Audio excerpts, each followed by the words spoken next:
Elə isimlərimiz var ki, onlar həm sayılan, həm də sayılmayan olur.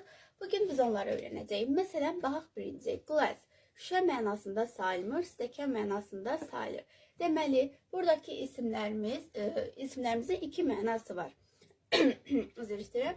Deməli, buradakı isimlərimizin iki mənası var və o iki mənasına görə sayılı və saya bilməyən olur. Deməli, bu sözlərin biz ilk öncə mənasını, tərcüməsini bilməliyik. Daha sonra onları cümləyə əsasən sayılan yaxud da saymayan olacağını müəyyən edəcəyik. Məsələn, baxaq. Dedik ki, glass şüşə mənasında sayılmır, stəkan mənasında sayılır. Baxırıq, məsələn. The glass of the window is new. Pəncərənin şüşəsi yenidir. Deməli, buradakı glass sayılmır, şüşə mənasındadır. Dedik ki, pəncərənin şüşəsi yenidir. Uşaqlar, burada tərcümələr sizin üçün yazmışam ki, sizə daha rahat olsun. Daha sonra baxırıq. We drink some glasses of water every day. Biz gündə bir neçə stəkan su içirik. Deməli, burada glasses stəkan mənasını verdi. Deməli, stəkan mənasını verəndə sayılır, şüşə mənasını verəndə isə sayılmır. Daha sonra baxırıq ikinciyə. Time, vaxt sayılmır, dəfə sayılır. Məsələn, baxaq nümunəmizə. I don't have much time. Mənim çox vaxtım yoxdur. Deməli, buradakı time vaxt mənasındadır. Biz də dedik ki, vaxt mənası olanda sayılmır. Deməli, buradakı time sayılmır. Daha sonra, we brush our teeth 2 times a day. Biz dişlərimizi gündə 2 dəfə fırçalayırıq. Deməli, burada gündə 2 dəfə. Deməli, burada times dəfə mənasını verdi. Dedik ki, bizdə dəfə mənasında necə olur? Sayılmır. Deməli, buradakı times sayılmır. Daha sonra baxırıq light sözünə. Yazmışıq ki, burada light, işıq sayılmır, lampa sayılır. Deməli, light sözünün iki mənası var və mənasına görə sayılan və ya sayıla bilməyən olur. Baxırıq nümunəmizə. The light is too weak in the room. Otaqda işıq çox zəifdir. Deməli, otaqda işıq zəifdir, çox zəifdir. Deməli, light burada işıq mənasını verdi. Deməli, işıq mənasında light sayılmır. Daha sonra, put all the lights on, please. Bütün lampaları yandırın, zəhmət olmasa. Deməli, lights lampa mənasını verdi. Dedik ki, bizdə lampa mənasında necə olur? Sayılır. Deməli, light sayıldı burada. Daha sonra, iron, dəmir sayılmır, ütü sayılır. Uşaqlar, biz keçən dərsdə mən bunu sizə izah etmişdim ki, material bildirən isimlər sayılmır. Burada da iron, dəmir mənasındadır. Yəni, material bildirib. Deməli, sayılmır, ütü mənasında sayılır. Baxaq, məsələn.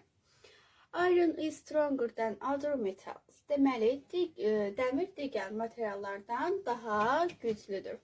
Deməli, burada iron material mənasını verdi, dəmir mənasını verdi. Ona görə də iron sayılır. Məsələn, daha sonra baxaq ikinciyə. We have a new electric iron. Bizim yeni elektrik ütümüz var. Burada iron ütü mənasındadır. Deməli, ütü mənasında sayıldı, metal mənasında, dəmir mənasında sayılmadı. Daha sonra wood, taxta sayılmır, meşə mənasında sayılır. Bu da eynən onun kimidir uşaqlar. Deməli, wood, taxta material bildirir, sayılmır, meşə mənasında sayılır. Məsələn, baxaq. This door is made of wood. Bu qapı taxtadan düzəldilir. Buradakı wood, taxta, material mənasındadır. Deməli, sayılmır. Daha sonra, everybody must protect woods. Hər kəs meşələri qorumalıdır. Deməli, burada woods meşə mənasındadır. Deməli, necədir? Sayılır. Deməli, wood taxta mənasında, material mənasında sayılmır. Wood taxta meşə mənasında sayılır. Aha. İndi isə baxırıq növbəti sözümüzə. Növbəti sözümüz hair, saç və tük mənası var. Deməli, saç mənasında sayılmır, tük mənasında sayılır. İndi baxaq nümunələrimizə. She has black hair. Onun qara saçı var. Deməli, burada hair saç mənasındadır. Deməli, saç mənasında olduğuna görə buradakı hair sayılmır. There are two hairs on the pillow. Yastıqda 2 ədəd tük var. Deməli, burada hair tük mənasındadır. Deməli, sayılır. Deməli, hair saç mənasında sayılmadı, tük mənasında sayıldı. Daha sonra digər sözümüz work sözü.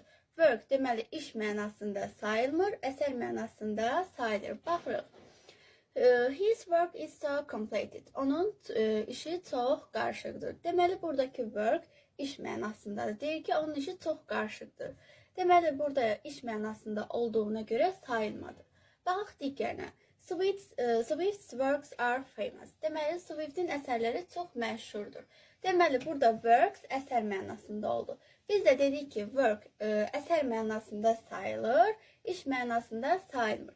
Deməli bizim bu sözlərimiz mənasına görə dəyişir. Deməli mənasına görə həm sayılan, həm də sayıla bilməyən olur. Baxırıq məsələn sonra 8-ci sözümüzə.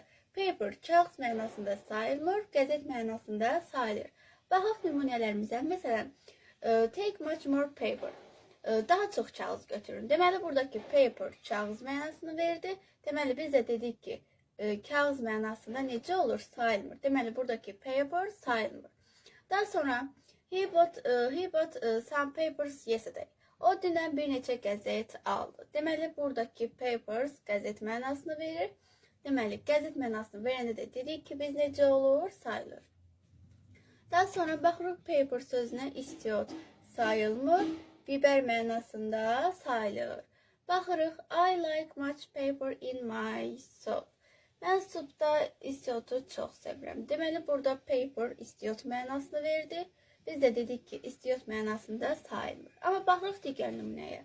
Yesterday I bought 2 kilos of papers. Mən dünən 2 kilo biber aldım. Deməli burada deyir ki, biber mənasını verdi. Söhbət burada biberdən, burada isə istiot mənasında gedir. Deməli biber mənasındaysa biz bunu sayılan isim kimi götürürük.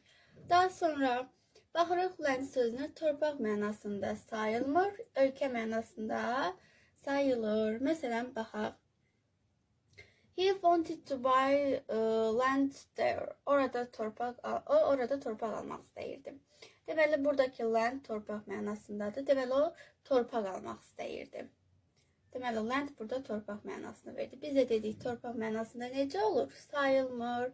Daha sonra Gulliver traveled to strange faraway lands. Gulliver qəribə uzaq ölkələrə səfər edirdi. Deməli, lands burada ölkə mənasını verir. Deyir ki, qəribə uzaq ölkələrə səfər edirdi. Ölkələr. Deməli, burada lands ölkə mənasındadır. Dedik ki, ölkə mənasında sayılır, lakin land burada torpaq mənasında sayılmadı. Daha sonra baxırıq 11-ciyə. Chicken, toyuq əti mənasında sayılmır, cücə mənasında sayılır. Uşaqlar, burada məndə yer çatmadı. Bir şey də qeyd edeyim ki, chicken'dan başqa fish və lamb sözlər də var.